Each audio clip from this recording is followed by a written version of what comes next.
Hi. I'm in a pickle right now because of my deranged mother and equally stupid soon-to-be ex-husband who have teamed up to absolutely destroy my peace of mind just for their own greed.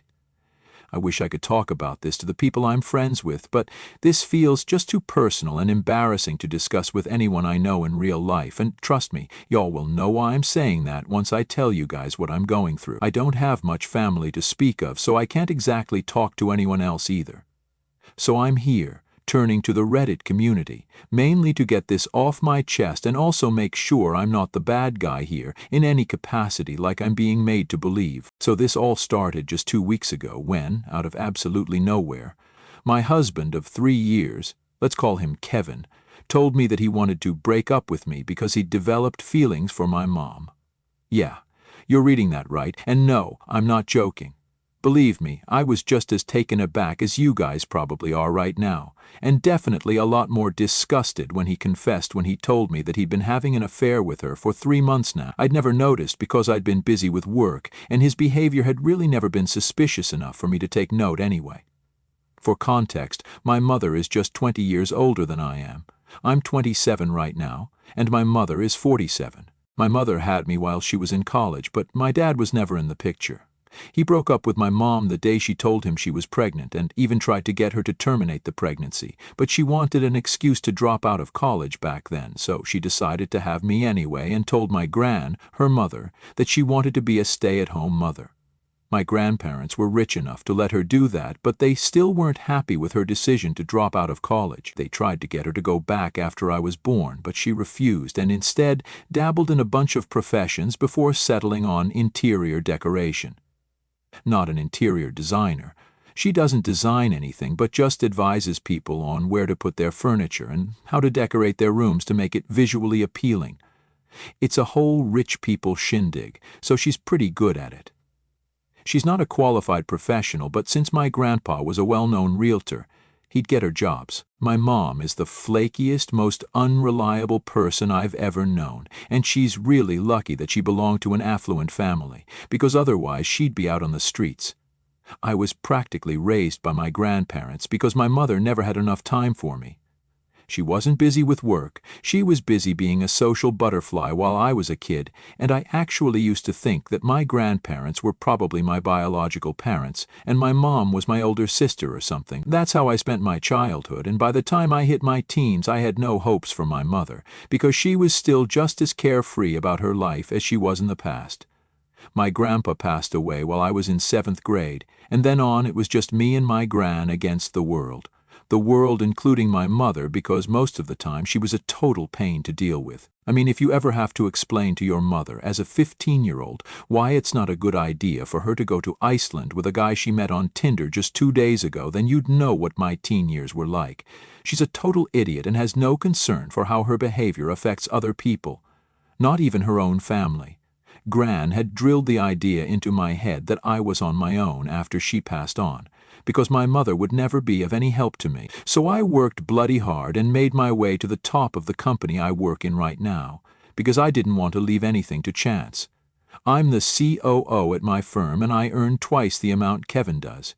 He's the head of sales at a smaller firm, but I'd never ever judged him for it or made him feel smaller. Part of the reason for that was the fact that I'd graduated from one of the finest business schools in the state and interned at the very company I work in right now, thanks to Gran's connections. She taught me to be humble, unlike Kevin and my mother, who thought they were real big superstars over something they weren't even sure of yet. I met my husband at a common friend's birthday party about 5 years back, and we got along like a house on fire because we shared a lot of common interests. We went out for 2 years, and when he proposed, I didn't have to think twice before I said yes. He was a good man, or at least I thought he was back then. He'd always joked about how I had a hot mother, which wasn't entirely untrue. I would never call her hot because she's insane, and also she's my mother, but I cannot deny that she fits the beauty standards well for her age. I mean, she's made a significant amount of money from scamming people into believing that her so-called feng shui decor worked, and a lot of that money has gone into makeup and Botox, so of course she's attractive for her age. Also, I don't mean to demean the actual professionally trained decoration specialists, and I guess maybe the real feng shui works, but whatever my mother does is a scam because she literally doesn't know the first thing about it. I respect the people who actually know what they're doing, but since my mom doesn't count as one of those professionals, and she's also just a generally crappy person, I think I'm allowed to speak badly of her. I'd thought Kevin would be different from the other men I'd dated in the past, though, and that I'd be able to trust him, but that turned out to be a bust as well.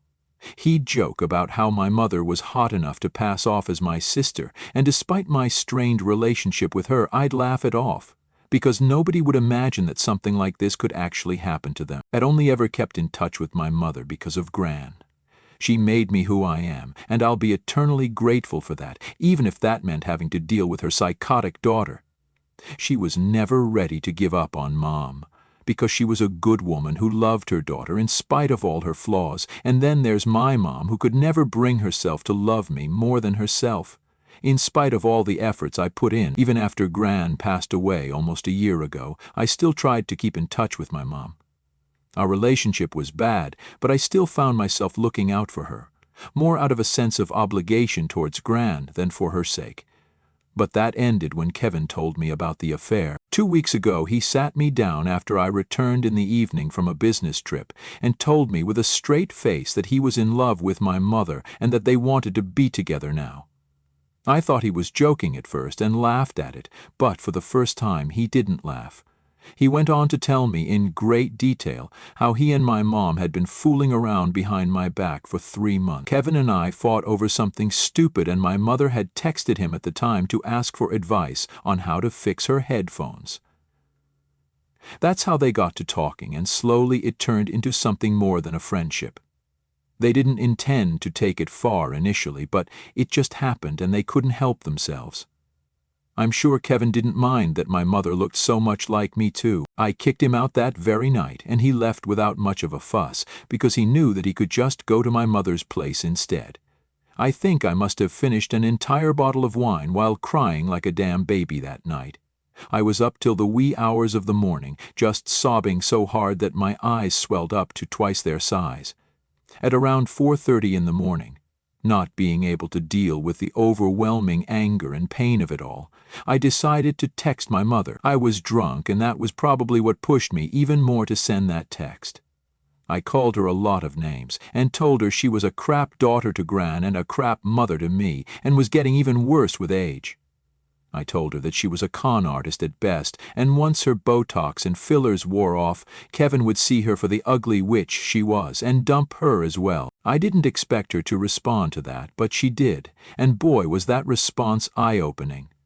She told me that she might lose her beauty one day, but she'd never lose her bank balance, which was about to increase tenfold thanks to Gran's will. I'd totally forgotten about that while grieving Gran, but her lawyer had told us that we'd be informed of what exactly she'd left us after the probate period passed. It would take almost 6 to 9 months, and it had already been 7 months, so we'd be hearing from him shortly. Gran had instructed her lawyer not to inform us of what exactly to expect before the probate period passed. The only thing that we were allowed to know was where she wanted to be buried, and that's all. So neither my mother nor I knew what she'd left us, but since she had a lot of money, assets, and property, we were expecting a lot. Or rather, my mom was, because all I cared about at the time Gran passed away was that she was gone, and now I was truly on my own. The contents of her will didn't matter to me much, because either way, I don't care for money more than my relationships. But evidently Kevin did, and that's why he chose my mom over me, because both of them expected her inheritance to be greater than mine. They must have been confident about it too, because the way my mother bragged about it to me made me feel as if she'd already heard back from the lawyer and knew what she was going to be inheriting before I did. Anyway, I didn't reply to that text afterward and tried to erase it all from my mind. I spoke to my lawyer the very next day and told her that I wanted to file for divorce at the earliest. Within a week of Kevin's confession, I'd filed for divorce and he'd been served. Now all we had to do was wait for this to end, so he could live out the rest of his days with his ex-wife's mom. But something miraculous happened, and I truly have to thank Gran for this one, because even after she's gone, she still has my back. I'd already requested Gran's lawyer, the executor of the will, to inform us separately because I couldn't bear to be in the same room as my mother and Kevin. So 5 days back she told me that my mother had already been informed of what she'd inherited, and it was my turn now. I visited her with zero expectations, because I really didn't know what was going to happen, but while leaving I think I must have been the happiest damn person to exist on this planet at the time. I'd inherited all my grandmother's money, assets, and property, while my mother inherited nothing but a diamond ring and matching diamond earrings that Gran used to wear.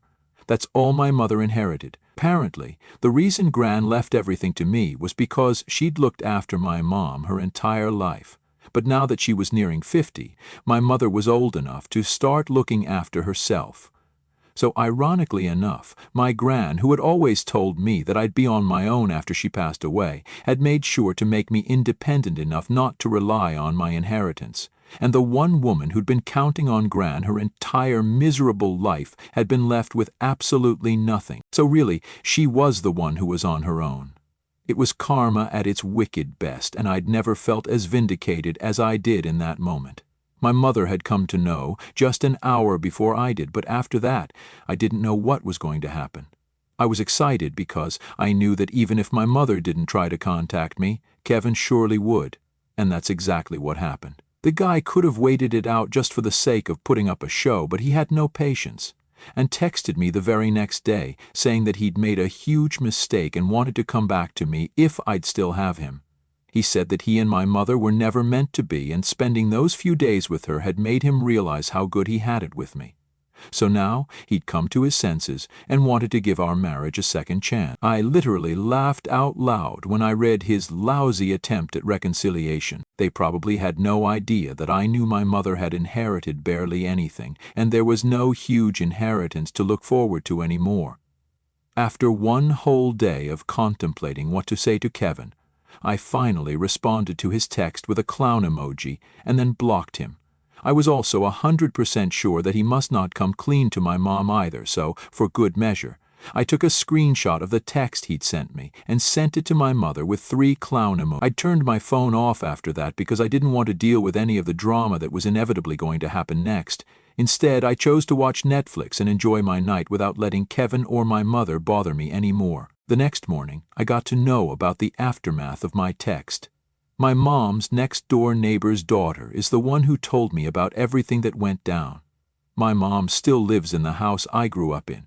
FYI. My grandpa had left that house to his wife and daughter to live in. So after Gran's passing, my mother continued to live there. The neighbor's daughter and I are friends, so she was quite candid with me and told me that around 10 she started hearing a lot of yelling from my mom's place, but nobody bothered to check because their family knew what kind of person my mom was and didn't like her one bit. Then there was screaming all of a sudden, and that's what finally brought them out. My crazy mother had physically kicked Kevin out of the house, and he was lying on the pavement, while my mother threw all sorts of stuff at him and screamed the most vile, disgusting things at him. Kevin had screamed because she'd grabbed a hardcover book and thrown it at him, and unfortunately it had hit him right in the forehead. When her neighbors discovered him, he'd already been hit and was trying to stop the bleeding with his hand. It was a deep gash, and he'd had to get 5 stitches for it, which was pretty horrifying to hear. He also pressed charges against my mother, and while she only had to pay a huge fine because it was a misdemeanor at most, it was still scary because Kevin was actually badly hurt. She hadn't intended for him to get so hurt, and neither had she been in her senses at the time, so the cops let her off easily. It also helped that she had a really good lawyer and was friends with the DA's wife. Of course, my mother blamed me for it once she got back home and texted me a bunch of horrible things from her second number that I hadn't blocked, which I've been trying my best to ignore. But I really can't help wondering if what happened really was my fault or not. What Kevin and my mother did to me is definitely unforgivable, but now I feel like I should have just counted my own blessings instead of trying to meddle in their lives to mess with them.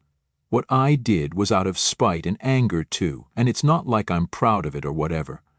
If I'd known that this would have such insane consequences, then I never would have sent my mother that screenshot. I literally only just wanted to make them both feel bad, but I didn't ever intend for anyone to seriously get hurt. My mother has never had any history of physical violence, not to my knowledge at least, so this wasn't something I could have ever thought of beforehand. I feel terrible about what happened, and my mother's constant attempts to victimize herself and make me look like the bad guy are making it worse. Even Kevin has been posting cryptic quotes about betrayal and stuff, which is highly ironic, but that's beside the point right now. I feel like they're making me the bad guy just to shift the blame onto someone else, but I don't know. Am I the a-hole for trying to mess up my mother and soon-to-be ex-husband's relationship, after my mother bragged about how she stole my man with an inheritance she doesn't even have? Update 1. Okay, so thanks you guys for being so incredibly supportive in the comments. Thank you for all your kind words, especially the people who were appreciating Gran. Yeah, she was one of a kind, and I think I was very lucky to have her in my life. Truly one of the luckiest people alive to have had a magnanimous personality like Gran's as a part of my childhood. That does make up for having a mother like the one I do, lol. I don't feel guilty anymore about what happened, because what I did was not that big of a deal. They ruined my marriage, so I ruined their relationship tit for tat. My mother's the one who went ballistic and attacked the guy she allegedly loved, so I'm not going to feel bad about that at all. She's the crazy one here, not me, and she sure as hell isn't going to make me feel like the villain when she did everything wrong. Kevin got hurt. I do feel bad for him, because a physical attack is never justified, but at the same time he's the same guy who literally cheated on his partner of so many years with their mother. That's just gross, and I can't imagine anyone thinking they still have the right to ask their partner to forgive them and take them back after doing something like that. He was two-timing both me and my mother. I'm sorry that he got hurt, but that's also not my fault. Not my fault and not my problem either, so I've decided to block all of them on every single platform that exists. Heck, I even blocked my mother on PayPal, so you know it's serious, huh? On a serious note, though, I've also been thinking about a restraining order because my mother lost it. There's no telling what she might get up to next. And if she's annoyed at me for ruining her relationship, she might come for me next. I don't want that. But neither do I want to give up the home and career I've worked for so long and relocate just because my mother's crazy. So a restraining order is my best bet to protect myself against that psycho dinosaur now. I just hope it doesn't come to that. Update 2. It seems that I might have to file for a restraining order after all. I'd ignored my mother altogether for almost 2 weeks and was beginning to move on. Kevin had also responded to my divorce petition, and he wasn't contesting it, so it felt like things were falling back into place. And with copious amounts of therapy and self-love, I'd finally get over this nasty incident. Unfortunately, my mother decided to return to terrorize me, and yesterday I found her waiting for me in my front yard right outside my door. I'd just come back home after a long day of work, and I was in no mood. I told her to get away or I'd call the police from inside the car, but she didn't budge, and instead told me that I could try whatever I wanted to. But she wasn't going to move until she had a word with me about the inheritance. I told her she could speak to me from a distance because I was curious to know what she wanted to say. So she told me very plainly that she wanted half of whatever I'd inherited, because it was fair, since Gran was her mother and not just my grandma.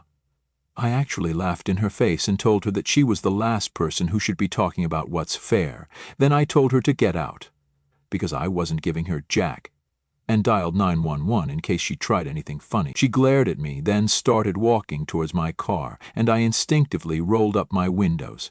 I did it just in time, too, because as soon as she came close to the car, she gave it one swift kick in the passenger side panel and dented it.